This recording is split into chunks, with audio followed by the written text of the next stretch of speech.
దర్శకుడు రామ్ గోపాల్ వర్మ పరారీలో ఉన్నారు. మార్ఫింగ్ ఫోటోలు పోస్ట్ చేయడంపై కేసు నమోదైంది. దీంతో ఒంగోలు పోలీసులు హైదరాబాద్కు వచ్చారు. కానీ వర్మ ఫోన్ స్విచ్ ఆఫ్ లో ఉంది. దీంతో 2 పోలీసు బృందాలు గాలిస్తున్నాయి. Varma social media accounts handles అన్ని హైదరాబాద్ లోనే చూపిస్తున్నట్లు సమాచారం. దీంతో పోలీసులు శంషాబాద్, షాద్ నగర్ 2 ఫామ్ హౌస్లపై కూడా దృష్టి పెట్టారు. సాయంత్రంలోగా ఆర్టీవీని అదుపులోకి తీసుకునే అవకాశం కనిపిస్తోంది.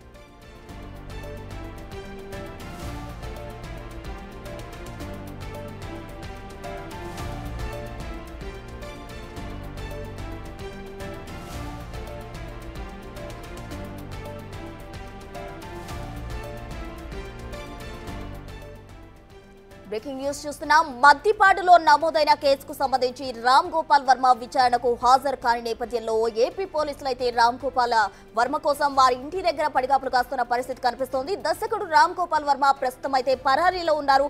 మార్ఫింగ్ ఫోటోలు పోస్ట్ చేయడంపై కేసు నమోదైంది. దీంతో ఒంగోలు పోలీసులు అయితే హైదరాబాద్కు వచ్చారు. ఇక వర్మ ఫోన్ అయితే ప్రెజెంట్ స్విచ్ ఆఫ్ లో ఉంది. దీంతో 2 పోలీసు బృందాలు గాలిస్తున్నాయి. Varma social media accounts handles కూడా హైదరాబాద్ లో చూపిస్తుండటంతో అయితే శంషాబాద్, షాద్ నగర్ 2 ఫామ్ హౌస్లపై పోలీసులు దృష్టి పెట్టిన పరిస్థితి మనకు కనిపిస్తుంది. ఇక మొత్తంగా చూస్తే సాయంత్రంలోగా ఆర్టీవీని పోలీసులు అదుపులోకి తీసుకునే అవకాశం కనిపిస్తుంది.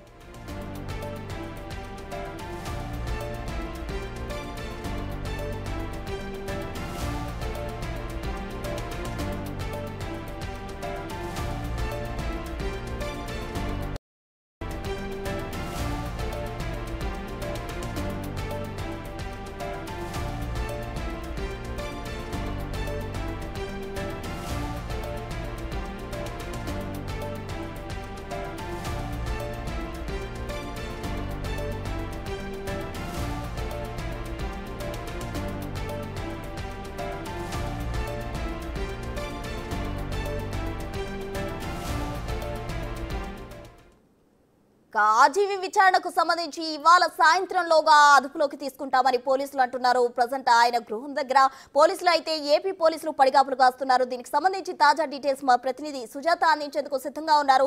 సుజాత, చెప్పండి. అయితే ఆర్టీవీ అయితే పరారీలో ఉన్నారు అంటున్నారు. ఆయన అడ్వకేట్ ఏమో ఇందాక అంత అవసరం లేదు, భయపడాల్సిన సమస్య లేదు అంటున్నారు. ఏం జరుగుతుంది అక్కడ అసలు?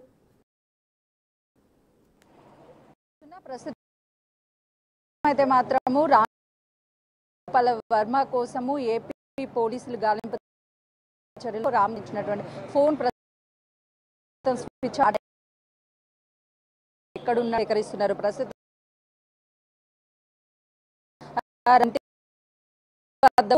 కీలకలతో సమాచారం అందజేస్తున్నట్లుగా కూడా తెలుస్తుంది. ఎందుకంటే రామ్ గోపాల్ వర్మ నిజంగా భయపడుతున్నారా, లేదంటే ఎందుకు పోలీసుల విచారణకి హాజరు కావడం లేదు అనే దాని మీద అనేక అనుమానాలు వ్యక్తం చేస్తున్నాయి. మరోవైపు అడ్వకేట్ ఇది చాలా చిన్న ఇష్యూ, దీనికి అటెండ్ అవ్వాల్సిన అటెండ్ అవుతామని చెప్తున్నారు. మరి వాస్తవానికి ఇది చాలా చిన్న విషయం అయినప్పుడు కోర్టుకి ఎందుకు అప్రోచ్ అయ్యాడు? దాంతో పాటు తనకి 3rd డిగ్రీ ప్రయోగిస్తారు అన్న అనుమానంతోనే తను కోర్టుని ఆశ్రయించానని చెప్తున్నటువంటి పరిస్థితి ఉంది.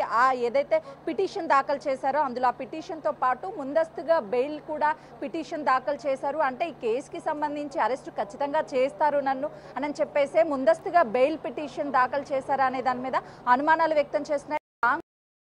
ఇంటి వద్ద అయితే మాత్రము వాళ్ళకి సంబంధించినటువంటి వాళ్ళంతా కూడా ఉన్నారు. డెన్లో ఉండే అవకాశం ఉంటుంది అని చెప్పేసి చెప్తున్నారు. పోలీసులు అయితే మాత్రం ఇక్కడిక్కడే ఉన్నారు. ఆంధ్రాకి సంబంధించినటువంటి పోలీసులంతా కూడా అడ్వకేట్ కొంతసేపటి క్రితమే మీడియాతో మాట్లాడుతూ తనేం పెద్ద నేరం ఏం చేయలేదు, మేము 2 వారాలు గడువు అడిగాము, ఆ 2 వారాల్లో ఎప్పుడైనా సరే మేము ఫిజికల్గా అటెండ్ అవ్వము, కేవలం డిజిటల్గా అటెండ్ అవుతామని చెప్తున్నారు. ఫస్ట్ నోటీసులు ఇచ్చినప్పుడు 1 రోజులు గడువు అయిపోయిన తర్వాత మాకు మరో 2 వారాలు గడువు కావాలని చెప్పినప్పుడు ఫిజికల్ గానే అటెండ్ అవుతామని చెప్పినటువంటి వాళ్ళు ఇప్పుడు అడ్వకేట్ ఎందుకు మేము ఫిజికల్ గా అటెండ్ అవ్వాల్సినంత అవసరం లేదు, డిజిటల్ గా అటెండ్ అవుతామని చెప్తున్నారు? అంటే వాళ్ళకి ఏం క్లారిటీ ఉందనేది అర్థం కావడం లేదు. మరోవైపు సెక్యూరిటీ కూడా ఉదయం నుంచి ఇక్కడే ఉంది, లోపలికి ఎవరిని అలో చేయడం లేదు. మరోవైపు ఇక్కడకు ఉన్నటువంటి ఒకవేళ నిజంగా ఏపీ పోలీసులు అరెస్ట్ చేస్తే మాత్రము తనని ముందస్తుగా తమ కుటుంబ సభ్యులకు కానీ లేకపోతే తన సన్నిహితులకు కానీ ఇన్ఫార్మ్ చేయాల్సినటువంటి అవసరం ఉంది. కాబట్టి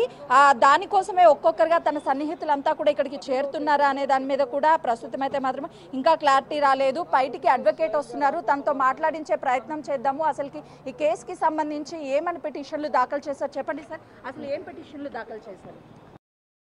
ఒకటే యాంటిసిపేటరీ అయితే వేస్తున్నామండి ఈ కేసుకి సంబంధించింది. అది వచ్చిన తర్వాత చూడాలి. ప్రస్తుతం అయితే మేము వాళ్ళు నోటీస్ దానికి రిప్లై కూడా పంపించాము.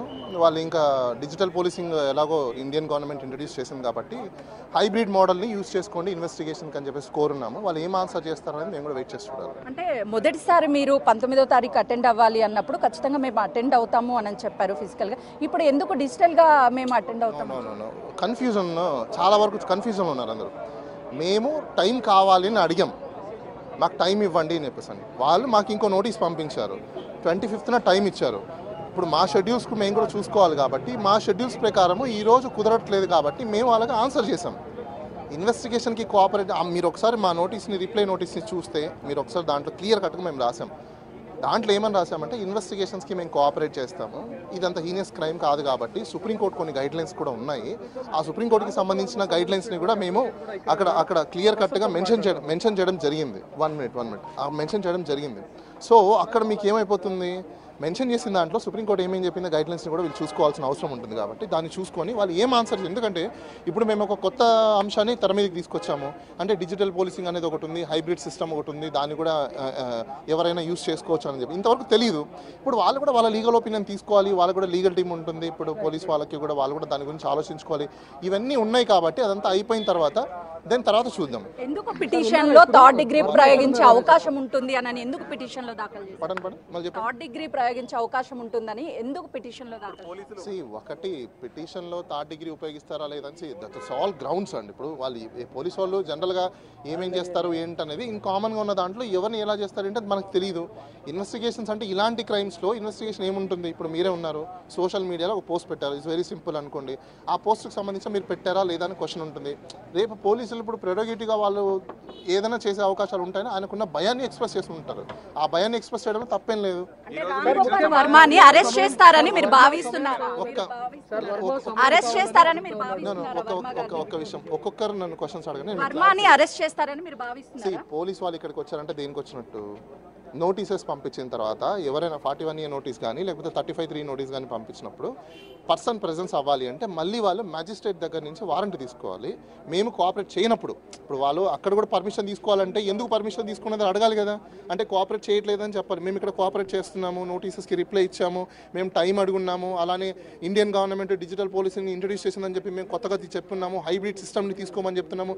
ఇంత మేమే ముందుకొచ్చి మేమే చెప్తున్నప్పుడు ఇంకా అక్కడ నాన్ కోఆపరేషన్ అనేది లేదు. వాళ్ళు అరెస్ట్ చేస్తారా చేయరా అంటే అరెస్ట్ చేయాలని కూడా దానికి ప్రొసీజర్ ఫాలో అవ్వాల్సి ఉంటుంది. ఇది అరెస్ట్ చేసేంత పెద్ద కేసు కాదు. 1 మినిట్ పోలీస్ వాళ్ళు ఏం ఆన్సర్ చేయలేదండి. నేను వచ్చి అడిగితే కూడా ముందస్తు బెయిల్ అనేది ప్రజలందరూ తెలుసుకోవాల్సింది అంటే యాంటిసిపేషన్ అంటారు. వాళ్ళకున్న యాంటిసిపేషన్ని ముందుగానే జాగ్రత్త పడడం.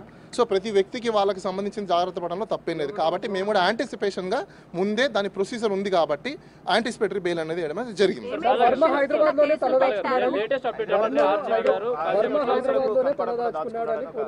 ఒకటి మీరందరూ ఒకటి గమనించిన విషయం ఏంటంటే ఒక పర్సన్ రిప్రజెంట్ చేస్తున్నప్పుడు ఇంకా వర్మ గారు ఇప్పుడు ఆల్రెడీ లీగల్గా మేము పంపించున్నాము, వాళ్ళు కూడా లీగల్గానే ప్రొసీడ్ అవుతారు. ఇప్పుడు ఇంకా తల దాచుకోవడము లేకపోతే తప్పించుకోవడం ఇలాంటివి ఏమి ఉండవు. ఆయనకున్న బిజీ షెడ్యూల్ కారణంగా మేము కావాలనుకుంటే ఇప్పుడు వాళ్ళు నిజంగా కావాలనుకున్నారనుకోండి డిజిటల్ అడిగాం కదా, దెన్ మరి